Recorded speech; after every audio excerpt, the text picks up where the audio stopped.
Assalamualaikum warahmatullahi wabarakatuh. Perkenalkan, nama Nur Faidah, NIM 1914040056. Saya merupakan pemateri pertama dari kelompok 9 yang akan membahas tentang pohon merentang. Baiklah, pohon merentang dari graf terhubung adalah graf merentang yang berupa pohon. Pohon merentang kita peroleh dengan memutus sirkuit di dalam graf. Setiap graf terhubung mempunyai paling sedikit satu buah pohon merentang. Kemudian, graf tak terhubung itu dengan komponen mempunyai buah hutan merentang yang kita sebut hutan merentang atau spanning forest. Selanjutnya, aplikasi pohon merentang. Yang pertama, jumlah ruas jalan seminimum mungkin yang menghubungkan semua kota sehingga setiap kota tetap terhubung satu sama lain. Yang kedua, perutean atau routing, pesan pada jaringan komputer. Di sini sudah nampak pada gambar A yaitu jaringan komputer, pada gambar B itu adalah pohon merentang atau multicast.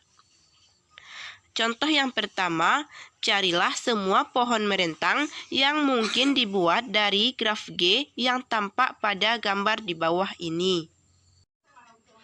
Baiklah, di sini sudah kita lihat gambarnya. Untuk penyelesaiannya, di dalam graf tersebut terdapat satu buah sirkuit, yakni sirkuit dari titik P1, P2, P3, P4, P5, dan P6. Karena pohon merupakan graf yang tidak memiliki sirkuit dan pohon rentang adalah subgraf yang harus melibatkan semua titik di dalam G. Jadi, pohon rentang dari graf tersebut di atas adalah sebagai berikut. Di sini sudah kita lihat gambarnya. Selanjutnya, pohon merentang minimum. Graf terhubung berbobot mungkin mempunyai lebih dari satu pohon merentang. Pohon merentang yang berbobot minimum dinamakan pohon merentang minimum atau minimum spanning tree. Di sini sudah kita lihat gambarnya. Baiklah, itulah pembahasan dari saya. Sekian dan terima kasih. Assalamualaikum warahmatullahi wabarakatuh. Baiklah, perkenalkan nama saya Mustika Rahim, NIM 1914040068. Baiklah, saya akan melanjutkan materi dari rekan saya tadi, yaitu mengenai algoritma prim. Misalkan T adalah pohon merentang yang sisinya diambil dari graf G. Algoritma prim membentuk pohon merentang minimum langkah per langkah. Pada setiap langkah, kita mengambil sisi E dari graf G yang mempunyai bobot minimum dan bersisian dengan simpul-simpul di dalam T, tetapi E tidak membentuk sirkuit di dalam T. Algoritma prim. Langkah pertama, ambil sisi dari graf G yang berbobot minimum, masukkan ke dalam T. Langkah kedua, pilih sisi U, V yang mempunyai bobot minimum dan bersisian dengan simpul di T, tetapi U, V tidak membentuk sirkuit di T. Masukkan U, V ke dalam T. Langkah ketiga, ulangi langkah 2 sebanyak N sampai 2 kali. Jumlah langkah seluruhnya di dalam algoritma prim adalah 1 ditambah N dikurang 2 sama dengan N dikurang 1, yaitu sebanyak jumlah sisi di dalam pohon rentang dengan N buah simpul. Dalam notasi pseudokode, algoritma prim kita tulis sebagai berikut. Prosedur print. Input G titik 2 graf, output T titik 2 pohon. Kurung kurawa, membentuk pohon merentang minimum T dari graf terhubung berbobot G. Masukkan titik 2 graf berbobot terhubung G sama dengan V, E dengan V sama dengan N. Keluaran pohon rentang minimum T sama dengan V, aksen. Kurung kurawa. Deklarasi I, P, Q, U, V titik 2 integer. Algoritma cari sisi P, Q dari E yang berbobot terkecil T. Kurung kerawa P, Q, kurung kerawa. For 1 to n sampai 2, do pilih sisi U, V dari E yang berbobot terkecil, namun bersisian dengan simpul di T. Contoh soal, kita akan mencari pohon merentang minimum pada graf yang ditunjukkan pada gambar 9.7 algoritma print. Penyelesaian, langkah-langkah pembentukan pohon merentang minimum diperlihatkan pada tabel 9.1. Pohon merentang minimum dari graf pada gambar 9.7a adalah seperti ditunjukkan oleh gambar 9.7b. Bobot pohon merentang minimum adalah 10 ditambah 25 ditambah 15 ditambah 20 ditambah 30 sama dengan 105. Seperti terlihat pada gambar. Gambar 9.7a, contoh graf untuk algoritma prim dan Kruskal. Yang B, pohon merentang minimum dari graf pada gambar. Tabel pembentuk pohon merentang minimum dengan algoritma prim. Langkah pertama, 1,2, sisi 1,2, bobotnya 10, pohon rentang seperti pada gambar. Langkah kedua, pada sisi 2,6, berbobot 25, seperti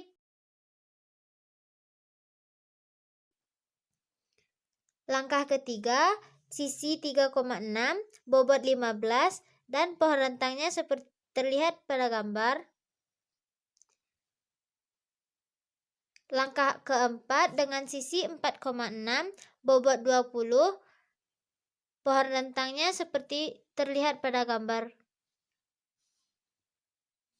Langkah kelima, sisi 3,5, bobot 35, dan pohon rentangnya terlihat pada gambar ini. Pohon merentang yang dihasilkan tidak selalu unik meskipun bobot tetap sama. Hal ini terjadi jika ada beberapa sisi yang akan dipilih berbobot sama. Contoh soal, gambarkan 3 buah pohon merentang minimum yang berbeda besarnya. Bobotnya untuk graf pada gambar 9.8 dengan menggunakan algoritma prim.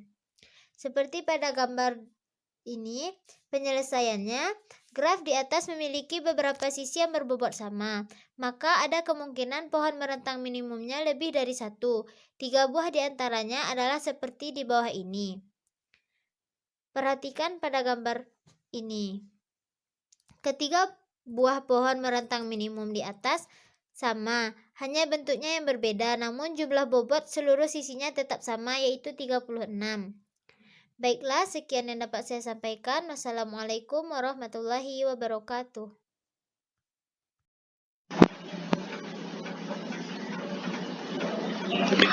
Assalamualaikum warahmatullahi wabarakatuh. Perkenalkan, nama saya Aisyah, NIM 1914040047. Baiklah, saya akan melanjutkan materi dari rekan saya, yaitu tentang algoritma Kruskal.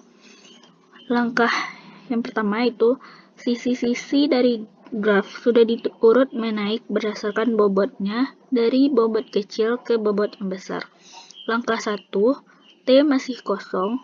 Langkah kedua, pilih sisi U, V dengan bobot minimum yang tidak membentuk sirkuit di tengah T, kemudian tambahkan U, V ke dalam T. Langkah yang ketiga yaitu ulangi langkah kedua sebanyak N kurang 1 kali. Contohnya, prosedur Kruskal input G titik 2 graf, output T titik 2 pohon tutup kurung. Kurung kurawal membentuk pohon merentang minimum T dari graf terhubung yang bobot G. Masukkan titik 2 graf strip berbobot terhubung G sama dengan buka kurung V, E, tutup kurung, dengan garing V, garing sama dengan N. Keluaran pohon rentang minimum T sama dengan buka kurung V, E, aksen, tutup kurung kurawal. Deklarasikan I, P, Q, U, dan V sebagai integer. Algoritmanya, buka kurung, asumsi titik 2, sisi-sisi dari graf sudah diurut menaik berdasarkan bobotnya. Strip dari bobot kecil ke bobot besar, tutup kurung. T, panah kiri kurung kurawal, well jumlah sisi T kecil n kurang 1 do. Pilih sisi dalam buka kurung U, V, tutup kurung, dari E yang bobotnya terkecil, if buka kurung U, V, tutup kurung tidak membentuk siklus di T, dan T panah kiri, T gabung buka kurung kurawal U, V, tutup kurung kurawal, and if, and for. Contoh soal yang keempat, tinjau kembali graf pada gambar 9.7a di atas. Carilah pohon merentang minimumnya dengan algoritma Kruskal. Penyelesaiannya, sisi-sisi graf diurut menaik berdasarkan bobotnya. Kita lihat di tabel, sisi-sisi diurut menaik. Sisi 1,2 bobotnya adalah 10, sisi 3,6 bobotnya 15,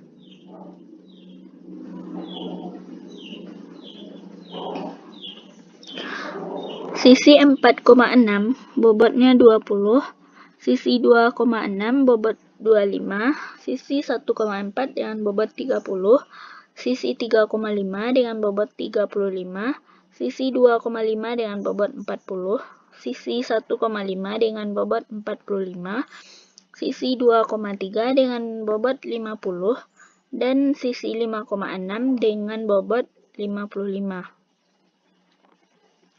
Selanjutnya dapat kita lihat dari tabel yang selanjutnya, yaitu terdapat langkah 0, 1, 2, 3, 4, dan 5 dan 6.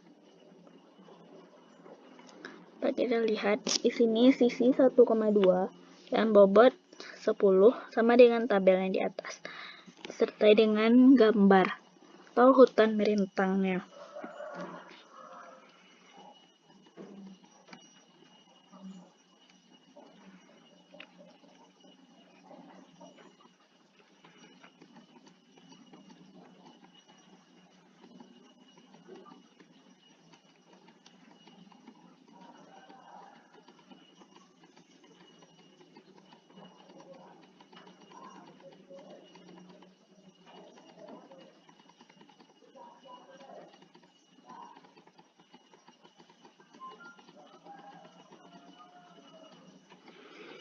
Jadi, kita dapatkan pohon merentang minimum yang dihasilkan adalah seperti gambar yang ini. Dengan bobot 10 tambah 25 ditambah 15 ditambah 20 ditambah 35, hasilnya adalah 105. Mungkin hanya sekian yang dapat saya sampaikan. Terima kasih. Assalamualaikum warahmatullahi wabarakatuh.